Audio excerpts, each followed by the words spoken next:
여러분요, 이제 대리라고 하는 것이 이제 무엇이냐 이걸 봐야 되는데요. 대리라고 하는 것은 좀 이따 나오겠지만 이렇게 이제 갑이 있고 여기에 이제 병이 있고 이렇게 을이 있잖아요. 이 갑이 뭐냐면 갑이 본인이고요. 본인이 대리인한테 대리권을 주는 거예요. 그러면 이 대리인이 대리권에 의해서 이 사람이 이제 대리인이 되죠. 그래서 이걸 상대방이라고 하는데요. 이 상대방이라는 사람하고 뭘 한다? 계약을 하죠. 계약을 대리인이 대법률행위를 한다. 그래서 이걸 대리행위라고 하는 거예요. 대리행위라면 그 대리행위로 하는 법률 효과, 그것을 대리효과라고 하는 거예요. 대리효과 이렇게요. 그러니까 본인이 대리인한테 뭐를 준다? 대리권을 주는 거예요. 대리권을 주잖아요. 그러면 어떻게 돼요? 대리권을 이렇게 주면은요, 이 대리권에 의해서 대리인이 대리행위를 하죠. 그 대리행위에 의해서 대리효과가 본인한테 가는 거예요. 이것을 우리는 뭘 한다? 대리다. 이렇게 얘기를 하는 거예요. 대리요. 그럼 대리가 되면 이제 모든 것들은 다 본인한테 대리 효과가 기속이 되는 거잖아요. 원래는 내가 계약하면 나한테 법률효과 기속해야 되잖아요. 그런데 대리는 다른 사람한테 대리 효과 기속하잖아요. 이것을 우리는 뭘 한다? 권한이라고 얘기하는 거예요. 그래서 권한은 나를 위해서 일을 하는 것이 아니고 누굴 위해서 일한다? 타인을 위해서 일을 한다 이 말이죠. 그것을 권한이라고 얘기하는 것이고요. 이 권한의 대표적인 게 바로 뭐다? 우리 학원을 보면 우리 실장님 같은 경우는 이제 권한이 있다 이렇게 얘기하죠. 무슨 말인지 알겠죠? 그래서 자기 자신을 위해서 일을 하는 것이 아니기 때문에 간단히 얘기하면 그거를 얘기하는 거예요. 여러분 부동산 가면 뭐가 있죠? 부동산 실장님들 계시죠? 그 사람들은 뭐가 있다고 얘기해야 돼? 권한이 있다 이렇게 얘기할 수 있는 것이죠. 물론 이제 그 실장님들은 뭐냐면 이행 보조자가 될 수 있어요. 알겠죠? 그렇지만 아무튼 그렇다 이 말이죠. 자, 우리는 대리는 법률행위죠. 이 법률행위가 되고 그다음에 사실행위는 안 되는 거예요. 그래서 순수 사실행위, 매장물 발견, 주소의 설정, 가공, 발명. 알죠? 이건 발명이에요. 발하고 명화 아니고 발명. 같이 한 글자예요. 알겠죠? 그다음에 사무관리, 부부의 동고, 무주물 선점, 유실물 습득. 이 사실행위는 대리가 허용이 안 돼요. 알겠죠? 이건 페이지 UPD가 한번 여러분이 있으니까 보시면 되고요. 이때 법률행위는 재산상 법률행위만 되고요. 가족법상 법률행위라든가 불법행위는 안 돼. 그러니까 만약에 대리인이 계약을 하다가 상대방하고 얘기하다가 열받게 하니까 두드려 팼다 이 말이죠. 그건 불법행위잖아요. 그건 본인이 책임지지 않아요. 그 다음에 표현행위죠. 우리가 표현행위는 우리가 이것은 준법률행위잖아요. 준법률행위는 법률효과가 법에 규정되어 있는 거잖아요. 법에 규정된 것을 밖으로 드러내는 표현하죠. 마치 그러니까 법률행위는 반드시 뭐가 있어야 돼요? 의사표시. 이 의사표시하고 비슷하다 이 말이죠. 그래서요, 여기 의사의 통지, 관념의 통지 이렇게 돼 있잖아요. 최고 거절, 통지 승인 승낙. 이것은요, 대리가 허용이 돼요. 알겠죠? 그래서 그럼요, 채권 양도의 통지, 이것을 할 땐 대리가 허용이 된다. 이렇게 얘기해요. 알겠죠? 그 다음에 또 이것은요, 이것은 의사표시, 의사표시에 관한 규정이 적용되니까 도달주의가 적용이 돼요. 그래서 채권 양도의 통지는 도달함으로써 효력이 생긴다. 이런 말을 쓰는 거예요. 아시겠죠? 그래서 대리가 허용이 되고 도달주의가 적용이 된다 이 말이죠. 그럼 여러분 사자라고 하는 것이 사자라고 하는 것은 무엇인가? 여러분 잠깐 이제 사자를 봐야 돼요. 사자는 이렇게 보는 것이에요. 먼저 사자를 보시면 본인이라고 하는 사람이 있어요. 본인이요, 여기요 사자가 있어요. 사자가 있어요. 편지를요 갑한테 좀 전해줘라 이렇게 얘기했단 말이죠. 그럼 본인이 1번요 의사표시를 결정을 해. 의사표시를 본인이 결정을 해요. 의사표시를 본인이 결정을 하는 거예요. 본인이 결정을 해가지고요. 이것을 누구한테요? 사자한테요. 이것을 뭐를 하고 하라? 전달하고 하라 이 말이죠. 이것을 전달기관으로서의 사자라고 얘기하는 거예요. 이것을 의사표시가 일치하죠. 이것을 표시하고 하라. 표시기관으로서의 사자다 이렇게 얘기해. 그냥 편지를 전달만 해. 우체부죠. 그런데 갑한테 전달하겠다. 을한테 그럼 이것을 부도달이라고 얘기하는 거예요. 부도달. 잘못 전달했죠? 이게 의사표시를요 뭐냐면 가가지고 걔한테 1억에 살 건가 한번 물어볼래? 이렇게 했단 말이야. 물어볼래? 그때 이 인간이 가서 표시를 뭐라고 했냐? 야, 한 9천에도 가능할 것 같다. 9천에 살래? 이렇게 얘기한단 말이죠. 잘못 표시를 했잖아요. 표시. 이것을 뭐란다? 착오라고 얘기하는 거예요. 우리가 표시상의 착오 혹시 기억나요? 표시상의 착오는 뭐로 표시상의 착오하는 거죠? 말 또는 손으로 잘못 쓴 걸 표시상의 착오라고 그랬죠? 이걸 표시상의 착오라고 하는 거예요. 그럼 여기서 보면 이 본인인 사람이 의사표시를 결정하니까 본인은 행위 능력이 있어야 돼요. 행위 능력이요. 그럼 여러분요 집에 가면 여러분도 혹시 어린아이들 보면 초등학교에 한 1학년 2학년짜리 있죠. 유치원생들 이런 애들 보면 요즘 애들은 뭐 우리보다 더 영악해서 유치원만 딱 돼도요 너 뭐죠? 핸드폰으로 게임을 얼마나 잘 찾아서 하는지요? 알겠죠? 아빠 주민등록증만 보면은요, 가가지고 입력해가지고 게임 캐릭터 다 사버리잖아요. 알겠죠? 그러니까 얘들은 좀 보통 내기가 아니단 말이죠. 근데 걔들은 심부름 잘 해요, 안 해요? 심부름 잘 안 해요, 요즘 애들? 안 해. 그래서 요즘요, 이 사자들은요, 어린애들은요, 심부름을 얼추 잘한단 말이죠. 그러면 초등학생이다, 1학년이다. 1학년은 의사 능력이 있어요, 없어요? 없죠. 그래서 의사 능력이 없어도 되는 거예요, 사자는. 심부름하니까. 알겠죠? 그래서요, 만약에 내가요, 가가지고 이 편지 좀 옆집에 좀 갖다 주고 와. 이렇게 보냈는데 그 옆집이 두 개다 보니까 딱 밖에 나가서 보니까 옆집이 두 개네. 그럴 수 있잖아요. 그러니까 이쪽 201호를 해야 되는데 203호로 줬다 이 말이죠. 그럴 수 있잖아요. 그런 경우는 잘못 전달됐다 이 말이죠. 그래서 이 사자는 심부름하는 사람이니까 의사 능력이 없어도 되는 거예요. 그러면요, 이 본인이라는 사람이 의사 표시를 결정을 하니까 이 의사 표시에 하자가 있을 수 있잖아요. 그러면 누구를 표준한다? 본인을 표준으로, 본인을 기준으로 이것을 판단을 하는 거예요. 본인을 기준으로. 아시겠죠? 자, 이것을 이제 얘기해. 이것을 뭐라 한다? 우리는 사자다. 이렇게 얘기해. 이런 사자라는 것을 이제 알고서요, 우리가 이제 뭐를 보는 거냐면, 여기서 지금부터 이제 한번 보시면은요, 이제 사자 봤죠? 사자 봤으면 사자는 전달기관하고 표시기관하고 두 가지가 있다 이 말이죠. 전달을 잘못하죠. 전달을 잘못하죠. 그러면 그건 부도달의 문제다고 얘기하는 거예요. 표시를 잘못하죠. 말을 잘못했단 말이죠. 잘못하면 그걸 표시상의 착오라고 하는 거예요. 그래서 여러분요, 봐봐요. 이 둘 중에 전달은 그냥 편지를 그대로 갖다 주는 것이고, 표시는 값이 많은 것을 그대로 두고 가서 전하는 것이죠. 이 전달기관하고 표시기관하고 둘 중에요, 어느 것이 더 대리하고 더 비슷해요? 대리는 법률이니까 의사를 표시하죠. 대리하고 비슷한 것은 어디예요? 전달이에요? 표시예요? 표시죠. 표시가 대리하고 유사하죠. 대리와 유사하다 이 말이죠. 그래서 여러분 여기서 뭐가 나오는 것이다? 표시기관에서 사자의 경우는 표현 대리가 성립할 가능성이 있는 거예요. 그래서 표현 대리가 성립된다. 그래서 여기서 뭐가 나온다? 사자의 경우에도 표현 대리가 성립할 수 있다. 이렇게 얘기를 해. 아까 사자는 어떻게 한다고 그랬죠? 심부름만 한다고 그랬죠? 사자는 의상력이 필요하다, 필요하지 않다? 필요하지 않고 표현 대리가 성립할 수 있고, 본인이 의사표시를 결정하니까 의사표시 하자는 누구를 기준으로 한다? 본인을 기준으로 하고, 여기서 본인은요, 무슨 능력이 있어야 돼? 행위 능력. 본인은 행위 능력이 있어야 돼. 행위 능력, 이렇게. 그래서 왜 그러냐면, 좀 이따 우리가 이제 대리를 볼 때 이제 이 말이 무슨 말인지 금방 한단 말이죠. 본인은 무슨 능력이 있어야 돼? 행위 능력이 있어야 된다. 이 말이죠. 그런데 여러분요, 대리를 한번 볼까요? 대리를 지금부터 이제 봐요. 대리를 보면, 그럼 대리는 어떻게 되냐? 대리는요, 이렇게 되죠. 여기서 이렇게 본인 갑이 있죠. 본인 갑이 있고, 여기 상대방 병이 있고, 여기 을이 대리인이잖아요. 그럼 이게 대리인인데요. 대리인이 상대방과 계약을 하잖아요. 그럼 모든 책임은 누가 지는 거죠? 본인이 책임을 지죠. 본인이 책임을 진다는 것은 이 본인은 뭐만 있으면 된다? 권리 능력만 있으면 돼. 법률 효과를 받으니까. 여러분 한번 봐요. 태아 있죠. 뱃속에 있는 태아. 뱃속에 있는 태아가 태어나면서요, 제왕절개 수술을 잘못해가지고 태아의 엉덩이에요, 스크래치가 있어. 그럴 수 있잖아요. 메스 잘못돼가지고. 그러면 이 태아는요, 태어났는데 상해를 입었죠. 상해를 입었으니까 병원으로부터 손해배상을 받아, 안 받아? 안 받아? 받아. 누구 이름으로 받아? 아기 이름으로 받아? 엄마 이름으로 받아? 이게 중요해. 엄마 엉덩이에 지금 스크래치가 있어요? 아니, 내 엉덩이가 지금 피 나는데 왜 엄마가 받냐고. 아니, 생각을 해봐. 아니, 내 엉덩이가 다쳤는데 왜 엄마가 받냐고. 누구 이름으로 받는다? 애기 이름으로 받는데 애기가 열받으니까 말을 안 하잖아요.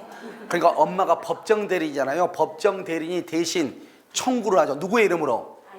아기의 이름으로 청구하는 거예요. 그러니까 우리가 돈을 받을 때는 반드시 내가 행위 능력이 있을 필요가 없는 거예요. 만 20세가 19세 이상이 될 필요가 없는 거예요. 이해됐죠? 그래서 본인은 권리 능력만 있어도 된다, 이런 말이에요. 그런 말이에요. 그런데 이때 이 대리는요, 우리 법을 뭐라고 했다? 대리는 무슨 능력이 있을 필요가 없어요?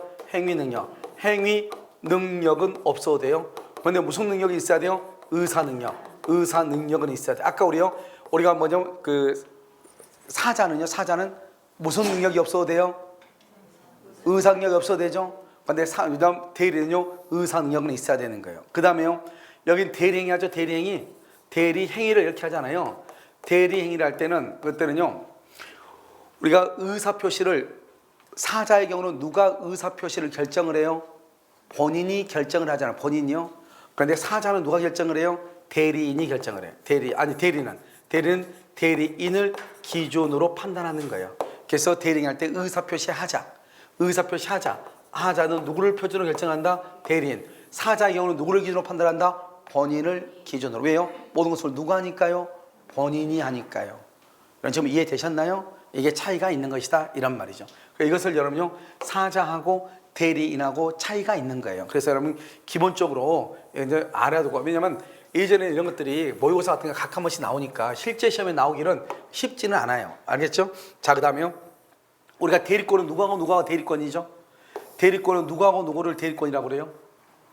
대리권은 본인하고 대리인. 그래서 항상 여러분 좀 봐봐요. 여기서 이제 이런 거 볼 때 그냥 보지 말고, 이게 갑이 있고 여기 병이 있고 여기 을이 있잖아요. 그럼 갑이 을한테 뭐를 주죠? 대리권을 주잖아요. 대리권을. 이 대리권이 본인이 대리인한테 대리권을 준다 이 말이죠. 그럼 대리권은 발생하고 변경하고 소멸한다 이란 말이죠. 이때 대리권의 발생은 법정 대리가 있고 임의 대리가 있어. 그럼 임의 대리는 법률행위예요. 법정 대리는 법률의 규정이에요. 이 말을 조심하라고. 법률의 규정을 법정이라고 그래. 법률행위를 임의 대리라고 그래. 법률행위는 단독행위하고 계약이 있어. 단독행위는 본인이 대리인한테 숙권행위는 뭐다? 권한을 수여하는 행위라고 그래. 권한을 수여한다 이 말이죠. 숙권행위가 있고요. 그 다음에 계약은 위임장. 이런 위임장은 계약이에요. 위임계약. 보통 우리 대리권 줄 때 뭘로 주죠? 위임장 써줘 주죠. 이 위임장, 계약을 다른 말로 뭐라고 한다? 법률 요건이죠. 법률 요건을 다른 말로 뭐라고 한다? 원인이죠. 알겠죠? 그러면 계약을 체결하면 어떻게 돼? 권리와 의무가 발생하죠. 권리와 의무를 다른 말로 뭐라고 한다? 권리, 의무를 줄여서 뭐라고 한다? 권리라고 하죠. 이 권리를 다른 말로 뭐라고 한다? 법률 관계라고 하죠. 우리가 계약을 하면 뭐가 나와? 권리와 의무가 나오잖아요. 그 권리와 의무를 뭐라고 그래요? 권리라고 하고, 권리 관계를 다루는 것을 뭐라고 그래요? 법률 관계라고 얘기하는 것이고, 청약과 승낙이 합의해서 계약이 이루어지죠. 계약을 뭐라고 그래? 법률 요건. 법률 요건을 뭐라고 그래? 원인행위. 그래서 원인된 법률 관계다 이렇게 표현하는 거예요. 그것을 뭐라 한다? 위임 계약이다. 똑같은 말이라니까요. 그러면 단독행위로서 권한을 수여하는 행위. 권한을 수여하는 것은 숙권행위죠. 숙권행위를 누구만 한다? 본인만 숙권행위를 하는 거예요. 그러니까 본인이 제한 능력자죠. 그러면 숙권행위를 취소할 수 있어. 근데 누구는 취소를 못한다? 대리인은 취소를 못하는 거야. 왜? 우리가 숙권은 누가 권한을 준다? 본인이 주는 거지 대리인이 주는 것이 아니잖아요. 알겠죠? 본인이 주는 것이지 대리인이 주는 게 아니라고. 그래서 대리인은 숙권행위를 뭐 할 수 없다? 취소할 수 없다 이 말이죠. 그 다음에 이 숙권행위는 먼저 단독행위니까, 단독행위는 뭐다? 법률행위죠. 법률행위는 반드시 뭐가 있어야 돼? 의사표시. 그래서 의사표시라고 하는 거예요. 알겠죠? 요시, 일정한 방식이 있어 없어? 없어. 불요시라고 하는 거예요. 출연이다 비출연이다 비출연행위라고 얘기하는 거예요. 아시겠죠? 그래서 이것을 이제 알고요. 그럼 봐봐요. 여기요. 법원에서 선임했을 때 법정대리예요. 그런데 여러분요, 복대리는 누구의 이름으로 선임하죠? 대리인의 이름으로 선임하죠. 복대리는 대리인의 이름으로 선임하죠. 법원이 아니잖아요. 그러니까 복대리는 언제나 무슨 대리다? 임의대리다 이 말이죠. 복대리는 언제나 임의대리예요. 누구의 이름으로 선임하니까? 대리인의 이름. 법원의 이름으로 선임하면 법정대리. 여기는요, 누구의 이름으로 선임한다? 대리인의 이름으로 뭘 한다? 선임하죠. 무슨 대리야? 복대리죠. 복대리는 언제나 무슨 대리예요? 임의대리야. 여기서 알 수 있는 거예요. 무슨 말인지 아시겠죠? 이렇게 따져. 그러니까 여러분요, 내가요 좀 이따 다시 갑자기 설명할 거예요. 질문할 거예요. 법률 행위한 대리를 무슨 대리라고? 그러면 아무 생각 없이 앉아 있다가 법정 대리요 이렇게 한 사람이 있어요. 알겠죠? 법정은 법률의 규정을 줄여서 법정이라고 그래. 법에 나와 있다. 친권자 법정 대리예요. 여러분요, 여기요 만 19세 미만의 자녀들 두고 계신 분 계시죠? 여러분 법정 대리인이에요.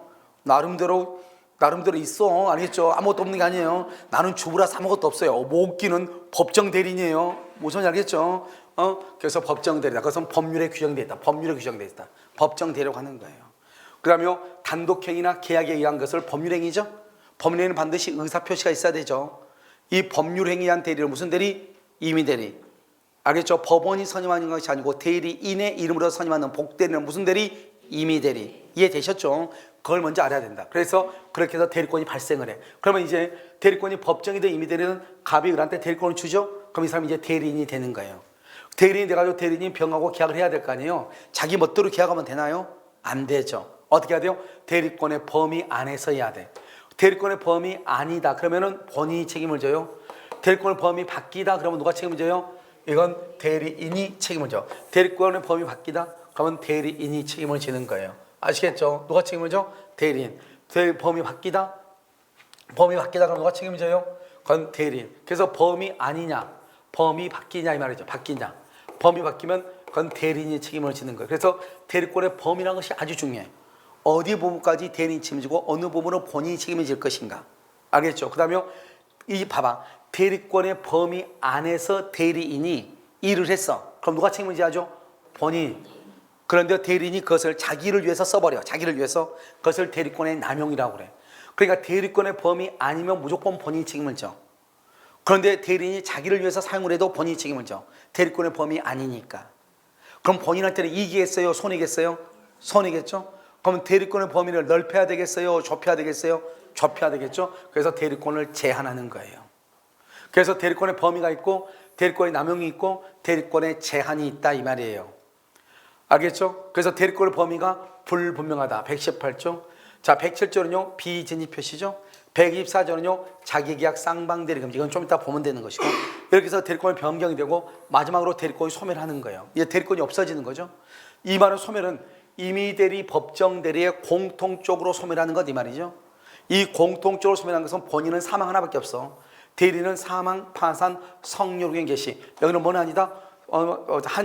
한정, 호경 개시는 안 되고 시험에 이렇게 나오면 안 돼. 봐봐. 본인의 사망, 파산, 성료호경 개시. 돼, 안 돼? 본인의 사망, 파산, 성료호경 개시. 돼, 안 돼? 안 돼. 사망, 파산은 누구만? 대리인만. 본인은 뭐만? 사망만. 이렇게. 그래서 대리권 소멸은 공통으로 소멸한다는 것은 임의대리, 법정대리에 다 공통적으로 소멸하는 것이 이것이다 이 말이에요. 그 다음에 여기는요.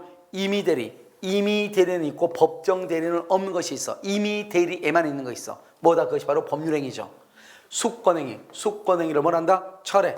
그 다음에 위임계약, 이 원인된 법률관계를 뭐 한다? 종료. 위임계약이 종료된 경우. 이것은 법정대리는 숙권행위하고 원인된 법률관계란 말이 없어. 알겠죠? 이것은 어디에만 있어? 임의대리에만 있고 어디에는 없어요? 법정대리에는 없다고. 법정대리는요. 제한능력자가 능력자가 되죠? 그러면 법정대리권을 소멸하는 거예요. 알겠죠? 제한능력자가 능력자가 됐을 때 법정대리권이 소멸하는 거예요. 그러니까 여러분요. 내가 지금 얘기하는 거 이거 별거 아닌 것 같죠? 아주 중요한 말이죠. 대리권은 어떻게 발생한다? 법정대리, 임의대리. 법률의 규정이냐? 법원이 선임하냐? 임의대리는 어떻게 된다? 임의대리는 법률행위다. 또는 누가 선임한다? 대리인의 이름으로 선임한다. 여기서 문제. 자, 복대리는요.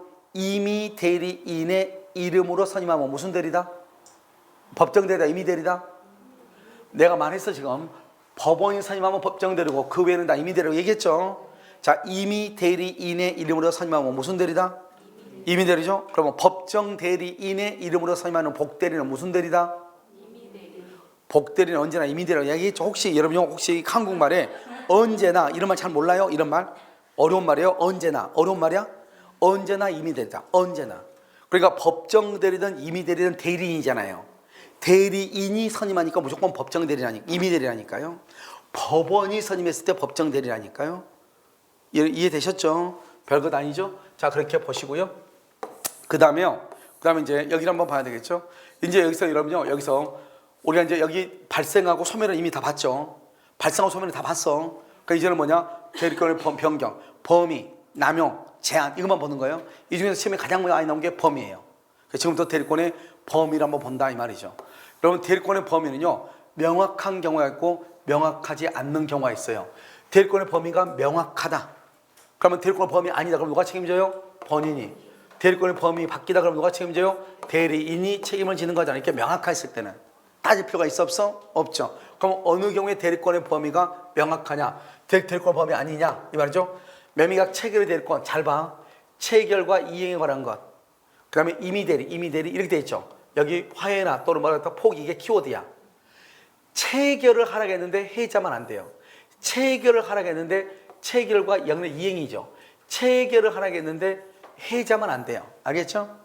체결은 중도금과 잔금도 내가 받을 수 있어요. 그럼 여러분요, 대리인이 중도금 잔금, 여러분 나중에 이제 중개업을 하다 보면 어머니 아버지가 상당히 연로하신데 꼭 첫째 딸은 잘 안 그래. 둘째 딸, 셋째 딸이요. 이건 뭐 피도 눈물도 없는 게 둘째 딸, 셋째 딸이에요. 알겠죠? 그 둘째, 셋째 딸은 어때요? 엄마 재산 혹시나 누가 언니나 오빠가 가져갈까 봐가지고, 알겠죠? 아버지요. 아버지를 몰고 와.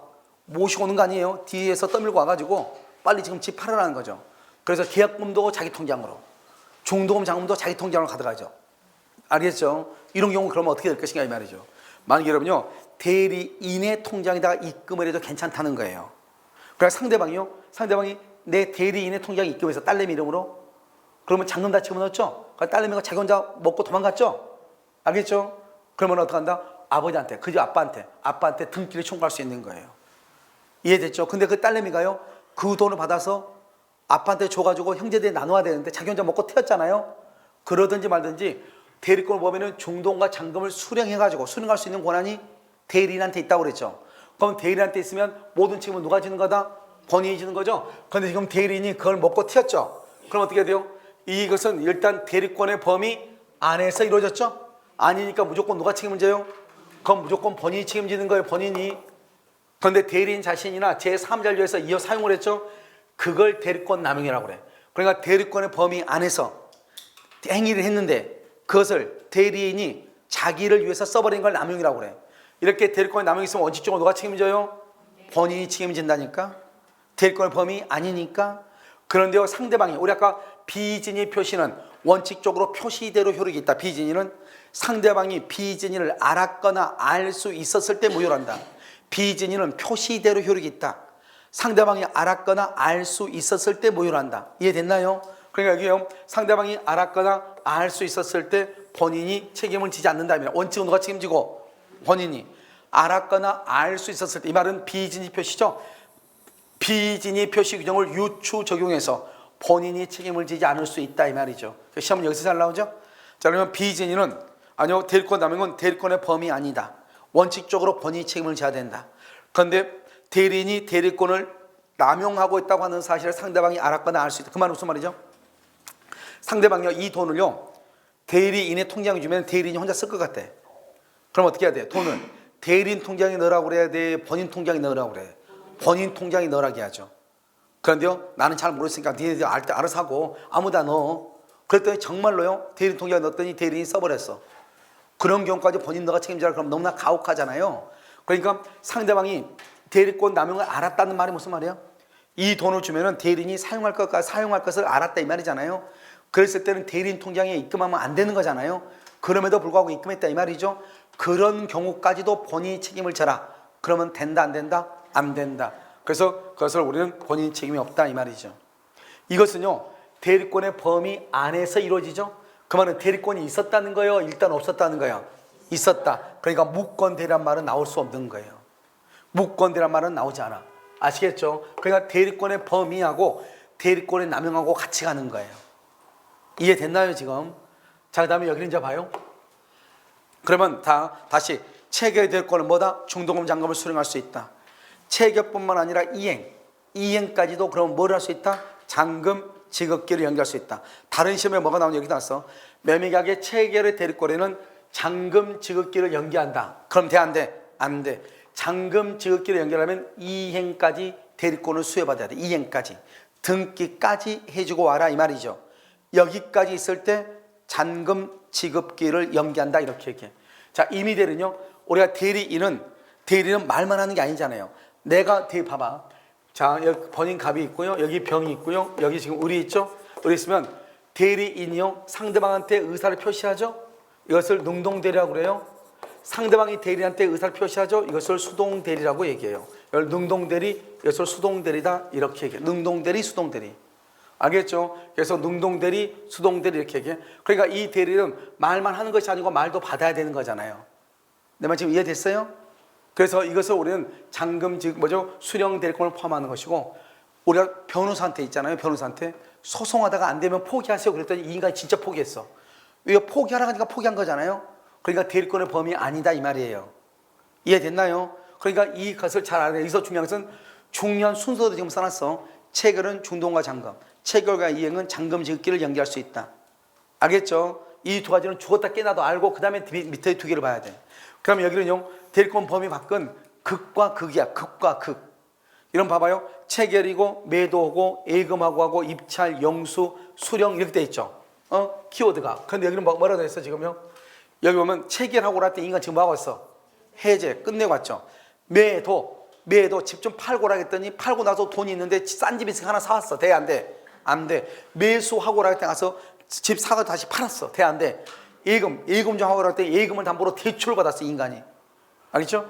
입찰 경매 좀 봐라 했더니 경매를 치하에 동의하고 왔어. 그 다음에 여기 영수 돈 좀 받아와라 그랬더니 면제하고 왔어 인간. 용서 된다 안 된다? 안 되죠. 판결금 수령 돈 소송에서 내가 승소했어. 그러니까 그 돈 받아. 우리 보면 소송 비용은 피고인의 부담을 한다 이런 말 나오거든요.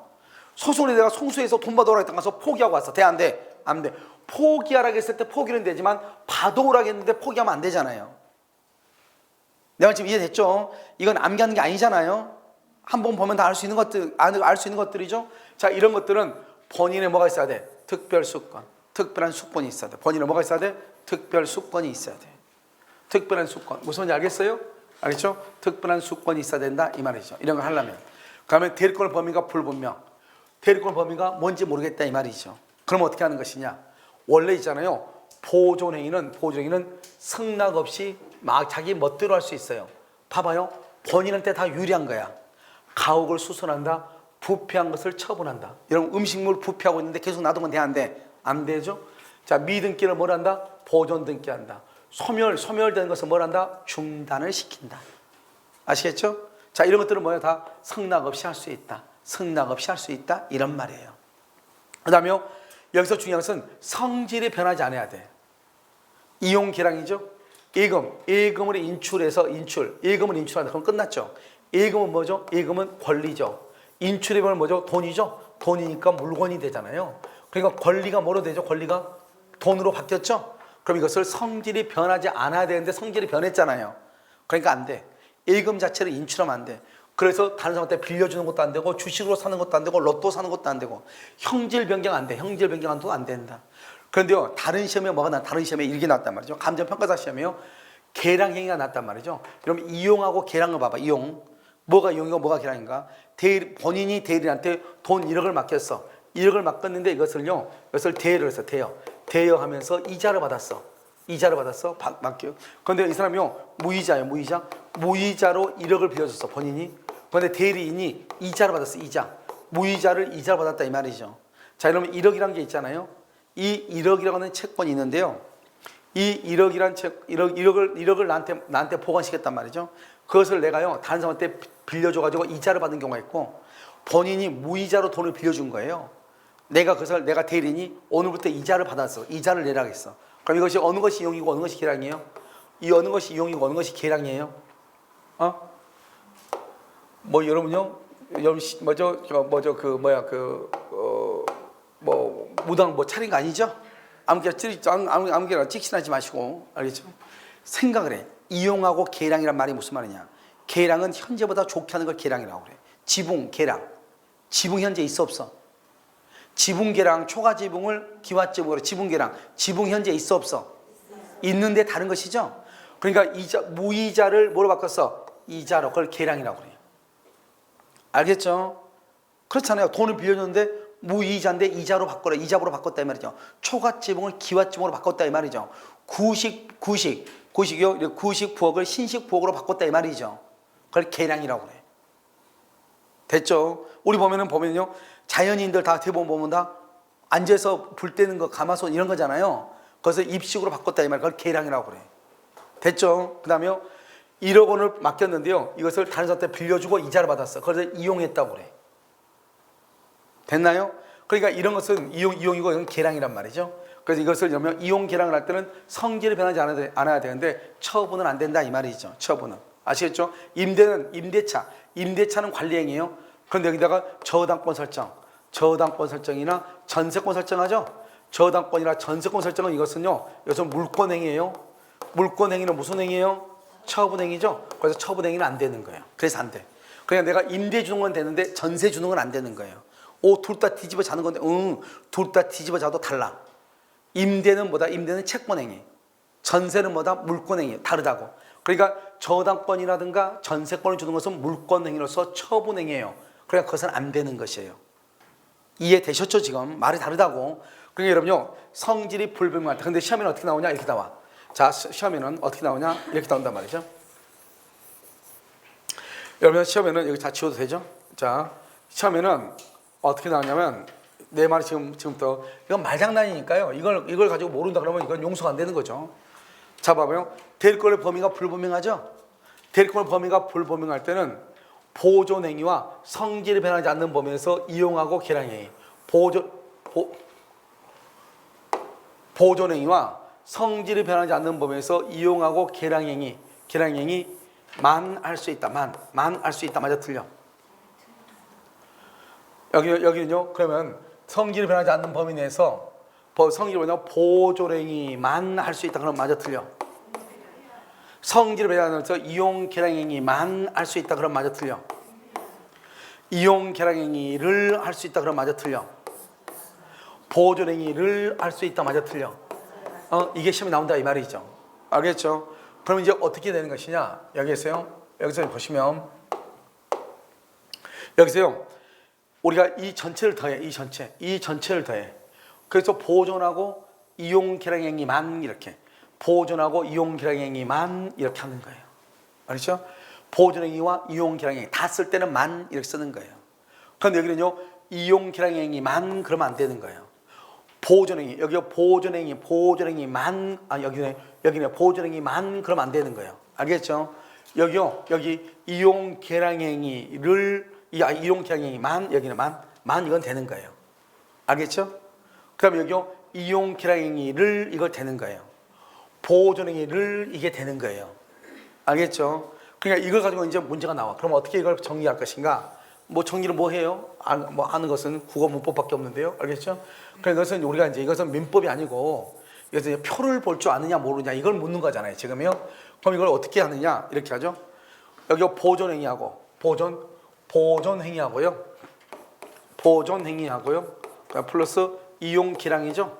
이용하고 계량이죠. 이용 계량행위만. 그럼 맞는 말이에요. 전부 다 더했으니까. 알겠죠? 여기는요. 보존행위만 그러면 돼, 안 돼요? 안 돼요? 여기 이용 또는 계량행위만 그러면 돼, 안 돼요? 계량행위만 그러면 안 된다 이 말이죠. 알겠죠? 그럼 어떻게 해야 돼요? 보존행위를 그래야죠. 보존행위를. 알겠죠?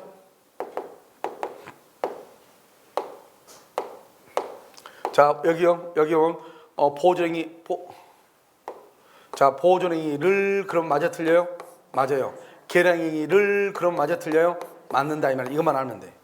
그러니까 보존행위만 그러면 안 돼. 보존행위를 그러면 돼. 계량행위만 할 수 있다, 틀려. 계량행위를 할 수 있다 그러면 맞아. 보존행위와 이용 계량행위만 할 수 있다 그러면 다 했으니까 맞는 말이다 이 말이죠. 그래서 118조는 이것이 문제예요. 무슨 말인지 알겠죠? 그래서 이 부분을 여러분들이 알고 있어야 된다 이런 말이에요. 아시겠죠? 자, 이제 여기까지가 이제 뭐냐면요. 여러분요. 대리권에 관한 문제예요. 대리권. 그래서 특히 대리권의 범위, 발생, 변경, 소멸에 관해서 우리가 범위까지 봤고요. 그 다음에 대리권 나눈 거 봤죠? 이제 대리권의 제한을 한번 볼 거예요. 알겠죠? 대리권의 제한, 이렇게. 자, 이제 대리권의 제한은 뭐가 있죠? 자기계약 쌍방대리 금지라고 하는 것이 있어요. 그럼 여러분 봐봐요. 재밌는 말을 봐봐. 말을. 뭐라고 돼 있죠? 여기 지금 뭐라고 돼 있어? 본인의 허락이라고 돼 있죠. 본인의 허락이 없으면 그랬죠. 본인을 위하여 자기와 법령이 이것을 자기계약이라고 그래. 자기와 법령이 이걸 자기계약. 동일한 법률에 대해서 쌍방을 뭐하지 못한다? 대리하지 못한다. 쌍방대리라고 그래. 대리를 못한다 이 말이야. 잘 봐. 지금 내가 지금 세모를 해놨죠. 세모는 앞에를 보라고. 본인의 허락 없으면 쌍방대리 못한다. 없으면 못한다. 없으면 못한다. 그렇게 돼 있죠. 반대로 본인의 허락이 그러면 뭐 하면 있으면 자기계약이나 쌍방대리를 할 수 있다 이 말이잖아요. 자기계약이나 쌍방대리는 본인의 허락이 있어야 돼요. 없으면 못하니까. 없으면 뭐가 있으면 돼? 있으면 된다 안 된다? 된다 이 말이죠. 그런데 뭐는 잘 봐봐. 채무이행. 채무이행은 뭐라고 됐죠? 채무이행은 할 수 있다죠. 여기는요, 본인의 허락이란 말이 있어 없어?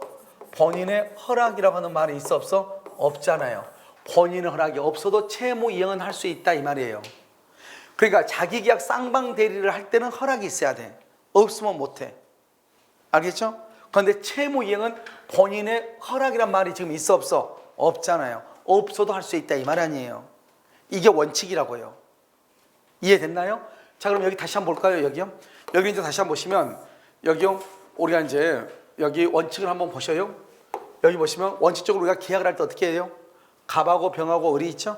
그러면 여기서 이 을이요. 갑을 대리해서 병하고 계약을 하죠? 매도인 나는 갑의 대리인 을, 매수인은 병 이렇게 하는 거예요. 병이 집을 샀으니까. 자기 계약은 뭐예요? 갑이 을한테 내 집 좀 팔아주라 이렇게 얘기했단 말이죠. 을이 뭐라 한다? 응 알았어 해놓고는 자기가 사버려 싸니까. 그러니까 여기는 갑의 대리인 을 이렇게 자기 혼자 복치고 장구치고 다 하죠. 그러면 본인한테는 유리하겠어요? 불리하겠어요? 불리할 수 있죠. 그래서 하지 말라는 거예요. 본인한테 불리하니까 하지 말라는 거예요. 그런데 여기는요, 본인의 이익을 해치기 때문에 하지 말라는 거예요. 그럼 본인한테 불리하지 않으면 해도 된다 이 말이잖아요. 그럼 여기 다시 한번 보시면 여기 이제 쌍방대리란 게 뭐예요? 쌍방대리.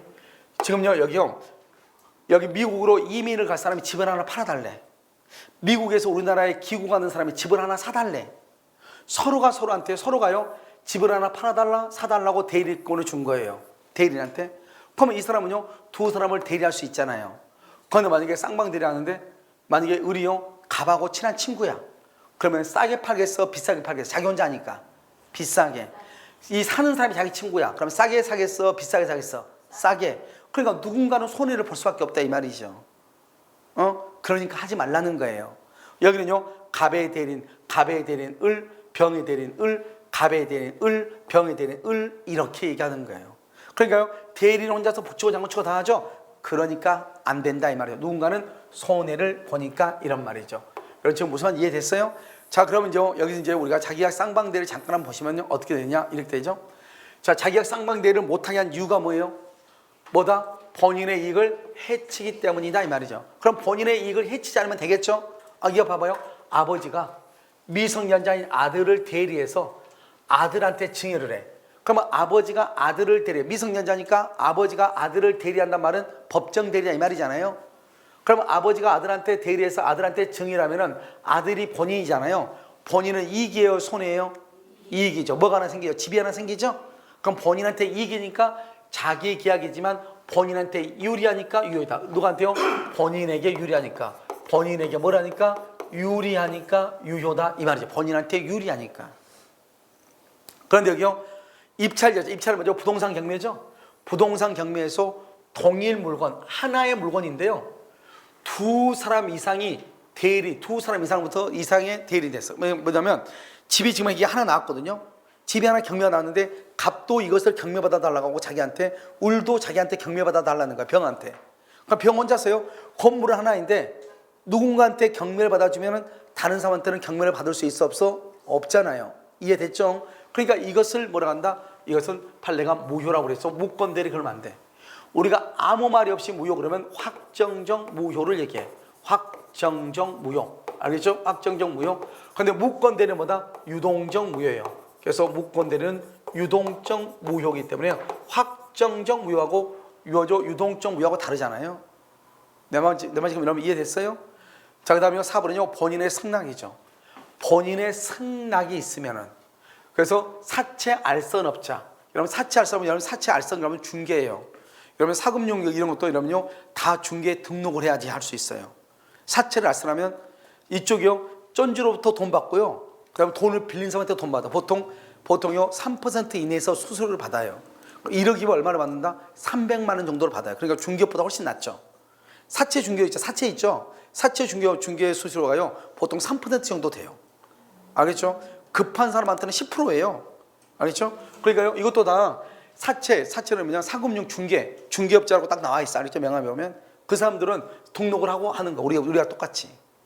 그 다음에요 변호사가 강제 집행 절차에, 강제 집행은 뭐죠? 압류나 가압류, 강제 집행 절차에 참가하는 거. 이것은 강제 집행은 법률의 규정에 사는 거잖아요. 그러니까 변호사가 채권자, 채무자 쌍방을 대리하더라도 어느 누구한테 손해가 있을 수가 있어요, 없어요? 없죠. 법에 의해서 하니까.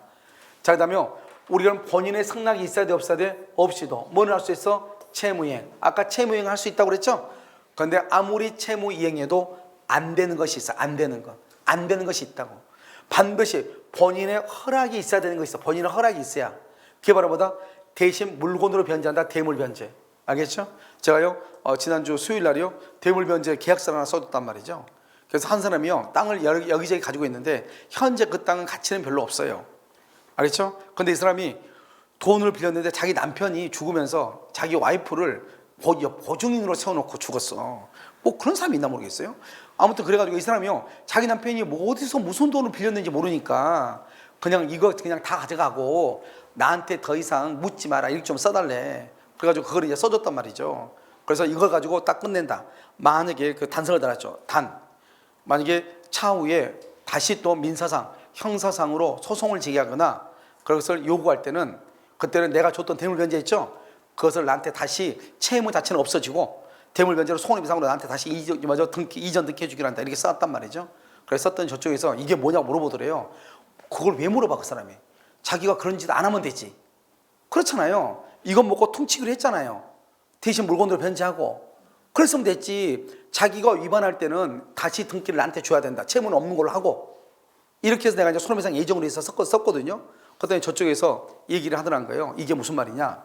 그럼 그런 것은 무슨 말이냐. 얘기할 필요가 없는 거죠. 왜? 자기가 대물변제를 해서 퉁쳐서 끝내기로 했으면 끝내면 되는 거지. 그러면 자기 나중에 무슨 일이 자기가 또 자기 그 집 남편한테 죽은 남편한테 빌려준 돈이 있다고 해서 다시 또 허위로 또 채권 증서 만들어 와가지고 돈 내라 하면 또 어떡할 거예요? 그렇잖아요. 안 하면 되는 거잖아요. 그래서 내가 그걸 왜 따지냐고 그것을 안 하면 될 것을 그랬더니 사인을 하게 했는데 그게 바로 대물변제라고 하는 거예요. 알겠죠? 그 대물변제하고 그 다음에 경계. 이런 경계라고 하는 것은 뭐냐면 이런 것이에요. 내가 돈을 1억을 빌렸는데 그럼 내가 돈 1억을 갚아야 되죠. 그런데 어느 돈을 갚은 날짜인데 내가 돈이 없는 거예요. 그러니까요 내 땅으로 대신 가져가라 이 말이죠. 그러니까 돈 빌린 거 없는 걸로 치자. 우리가 만약에 돈 대신에 땅으로 갚을게 그러면 대물변제. 그게 아니고 아무래도 내가 돈 갚을 날짜가 다음 달인데 나 돈 없어. 그러니까 이거 없는 걸로 치자. 찢어버리고 대신 내가 10월 1일 날 내 땅을 나한테 인도해 줄게. 계약서를 다시 쓰는 거죠. 알겠죠? 그러니까 이건 구채무를 소멸시키고 새로운 채무를 다시 만들어내는 거죠. 그것을 뭔가 경계라고 하는 거예요. 알겠죠? 이건 본인의 승낙이 필요하고요. 자, 봐봐. 기한이 미도래, 도래하지 않았다. 다툼이 있다. 다툼. 기한이 도래하지 않고 지금 다툼이 있고 항변권이 붙어 있어. 알겠죠? 아직 납작 안 됐다 이 말이죠.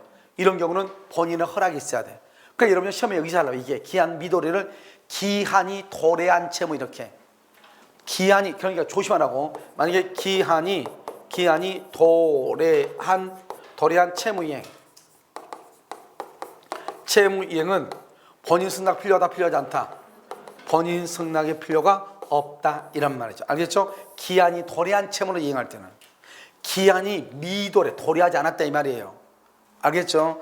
기한이 도래했다.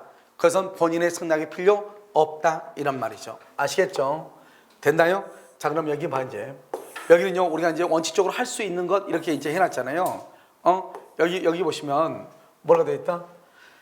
주식의 이름을 바꾸는 거. 주식. 여러분 혹시 주식거래 해봤어요? 주식거래 하면은 인터넷상에서 주식의 소유자가 왔다 갔다 사고 팔고 하는 거잖아요.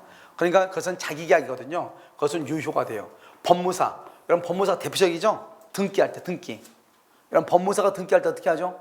잔금 날짜에 보면 누구하고 와 있어? 법무사 뭐죠? 중개업자 사무소에 법무사 사무장 와 있죠?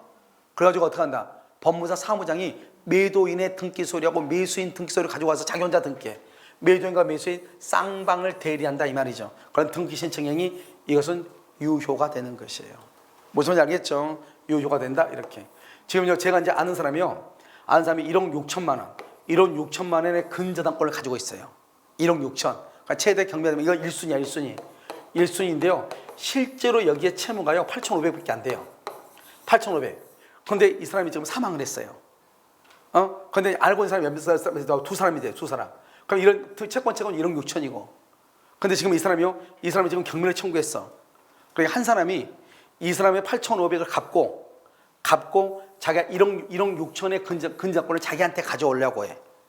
알겠죠? 그 땅은요, 땅은 뭐 한 3억 정도 되는 땅인가 봐요. 그런데 경매를 해버리면 어떤 문제가 발생하냐? 다 날아가는 거잖아요.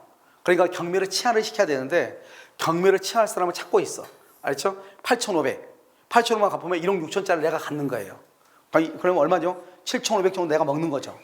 근데 이것은 경매를 안 할 수가 없어. 이게 1순위인데 그 밑에 이 사람이 무슨 짓을 했는지 압력 한 10개로 붙어 있어. 밑에 그러니까 어떻게 해야 돼? 일단 경매를 해야 돼. 경매를 내야지 다 없어질 거 아니에요. 알죠? 그러면 이 사람이 1순위니까 무조건 돈은 1억 6천을 받아. 이해됐죠? 얼마나 받을 수 있다? 7,500 정도 받을 수 있어요. 알겠죠? 7,500이 8,000인지 모르겠네. 그 정도 받을 수 있어. 그래서요, 사람을 소개해달라고 문자가 왔더라고요. 알았다. 그랬죠. 내가 지금 소개했죠? 알겠죠? 8,000 먹고 싶은 사람 이리 가면 돼요. 알겠죠? 그래서 왜냐면 8,500밖에 아니니까 8,500이니까 가면 1억 6천은 당장 이제 한 6개월 안에요. 내가 다시 이걸 경매를 등기를 내가 가져와가지고 경매를 취하했다가 다시 경매를 청구하죠. 그러면 6개월 안에요. 6개월 안 걸릴 거예요. 아마 8,500을 먹을 수, 8,000을 정도 먹을 수 있어요. 그래서 이것을 뭐라 한다? 저당권 양도 양수다 이렇게 얘기하죠. 알겠죠? 그래서 저당권을 내가 끌어안는 거죠. 그러니까 원래 이제 채권 채굴의 등기는 이렇게 돼 있으니까 다른 사람 알아 몰라 모르니까 알겠죠? 그래서 8,500원 1억 6천을 먹는다 이 말이죠. 그래서 이런 것도 다 똑같은 것이에요. 아시겠죠? 자, 그다음에요 이렇게. 자, 그다음에요 이제 뭐가 있냐면 이게 이제 자기가 쌍방대리 금지죠. 마지막으로 이제 공동대리라고 있어. 우리가요 여기 재밌는 말이죠. 대리인이 여러 명이야. 여러 명이다. 조심해야 돼. 각자가 대리야. 각자가. 그런데 법률이 누구죠? 친권자라든가 숙권행위에 정함이 있을 때는 공동으로. 이때는 공동으로 해. 그러니까 원칙은 대리인이 여러 명이면 각자가 대리해.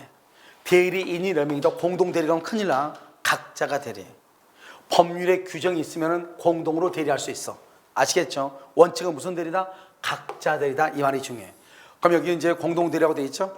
여기 보면 갑하고 을하고 병하고 이렇게 되어 있죠? 여기 보면 대리인 지금 몇 명이에요? 3명이죠. 이것을 대리인이 수인이다 이렇게 얘기해. 그러면 대리인이 상대방한테 의사를 표시한 건 능동대리. 상대방이 대리인한테 말을 하면 대리인이 그 말을 받아야 되겠죠? 받을 숫자를 써서 수동대리라고 그래. 숫자 받을 때는 언제나 각자가 받는 거예요. 상대방이 말하면 세 사람이 다 같이 귀 열고 있을 필요가 뭐가 있어요? 가서 한 놈 제일 똘똘한 놈 한 놈 가서 들으면 되죠. 알겠죠? 그래서 그 사람이 수동대리는 언제나 각자 대리예요. 그런데 능동대리는 말을 할 때는 같이 해야 돼. 알겠죠? 그때는 아니 말할 때는 각자가 해. 그런데 같이 해야 될 것이 있어. 공동대리. 그러니까 원래는 봐봐. 원래는 아무 말이 없죠. 아무 말 없이 대리인이 수인이다 그러면 각자 대리예요. 각자 대리. 알겠죠? 그런데 능동대리의 경우는 공동으로 대리할 수 있어. 법률의 규정이나 수권행위가 있을 때는. 그런데 공동으로 하라겠어. 세 사람이 하라겠어. 그런데요, 세 사람이 하라겠는데 한 사람이 했어. 한 사람이 행위해서 그걸 위반했다고 그래. 세 사람이 같이 공동으로 해야 되는데 공동으로 하라겠는데 이 사람이 자기 혼자서 했다 이 말이죠. 이런 경우는 권한을 넘었다고 그래. 권한이 줄어들었다고 그래. 세 사람이 같이 해야 되는데 혼자 했다 이 말이죠. 그럼 권한이 늘어났어? 권한이 줄어들었어? 한 사람이 했으니까. 여러분요, 좋아. 세상은요 항상 여러 가지 우리가 생각하는 거하고 전혀 반대의 것들이 있어. 알겠죠? 자요, ABC가죠. ABC가 하면은 한 사람당 얼마야? 33%죠? 33%죠. 33%죠? 얘는 뭐 34% 되겠네. 근데 혼자 하면 몇 퍼센트야? 100%죠. 그러니까 한 사람이 하면 혼자 하면 권한이 커졌어, 줄어들었어? 커졌죠. 3분의 1, 3분의 1, 3분의 1인데 여기는 1이잖아요. 1이 커요? 3분의 1이 커요? 골치 아파. 그러니까 내가 숫자로 해놓은 거야. 이렇게 숫자로 해놓은 거야. 알아듣기 쉽게. 알겠죠? 3분의 1, 3분의 1, 3분의 1 커요? 1이 커요? 그러면은 뭐야? 1이? 이렇게 할 수 있어. 알겠죠? 그래서 숫자로 3분, 33, 32, 33. 혼자 하면 100%. 그러니까 공동으로 해야 되는데 그것을 위반했다 이 말은 혼자서 했다 이 말이에요. 알겠죠? 그러면 권한이 더 커졌죠. 얼마가 커졌어? 67%가 커졌죠.